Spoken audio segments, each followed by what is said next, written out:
Viewers, நாங்களோட Lakshmi, நீங்கள் பார்த்துருக்காது 0 லக்ஷ்மி. இன்றைக்கி முழுக்க ஒரு ஹாப்பியான எபிசோடுங்க. ஒரு டாம் அண்ட் ஜெரியோட ஒரு க்யூட் ஃபைட்டில் பார்க்கவே நல்லா இருந்துச்சு. அதுவும் விஜயோட ஒவ்வொரு இடங்கள்லையும் கோவம், அப்புறம் காவேரி கொஞ்சம் தயங்கி, அப்புறம் அவர் கூட ஒரு மாதிரி சமாதானம் ஆகிற மாதிரி, அப்புறம் எனக்கு உரிமை இல்லையாங்கிறது. ஆனால் இது அனாவசியமான ஒரு டைலாக் சீன், குட்டி பாப்பாவை தத்தெடுக்கிறேங்கன்ட்டு.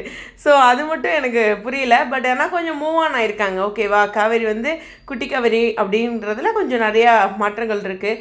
ஸோ அந்த மாதிரி சீன்ஸில் ஹாப்பி தான். ஆனால் இந்த தத்தெடுக்கிறேங்கிற அந்த விஷயம் மட்டும் இருக்கும். பட் ஆனால் அந்த இடத்துலையும் சரி, கடைசியாகவும் சரி, விஜயோட அந்த கோபங்கள்லாம் வந்து க்யூட்டாக இருந்துச்சு அப்படிங்கிறது தான். ஏன்னா மனைவியே இப்படி ஒரு கணவரை பார்த்து கேட்கும்போது காதல் நிறைஞ்ச அந்த கணவனுடைய அந்த கோபம் தான் அது. ஸோ நல்லா இருக்குல்ல அவங்களோட காட்சிகள் அப்படின்ட்டு.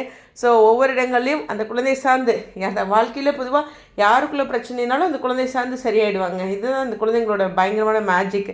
ஸோ அந்த ஒரு விஷயந்தான். ஸோ பார்க்க ப்ளசண்ட்டாக இருந்துச்சு. இந்த இடத்துல இருந்து காவேரி அவங்க நேம் எழுதுனது, அந்த இடத்துல அந்த மேம் கிட்ட போய் கேட்டது, ஸோ அது மாதிரியான விஷயங்களும் இன்றைக்கான எபிசோடில் அவங்க மூவ் ஆன் ஆகிருக்கிறதுல ஒரு ஹாப்பி தான். இது சர்ப்ரைஸாக வச்சுருக்காங்க காவேரி.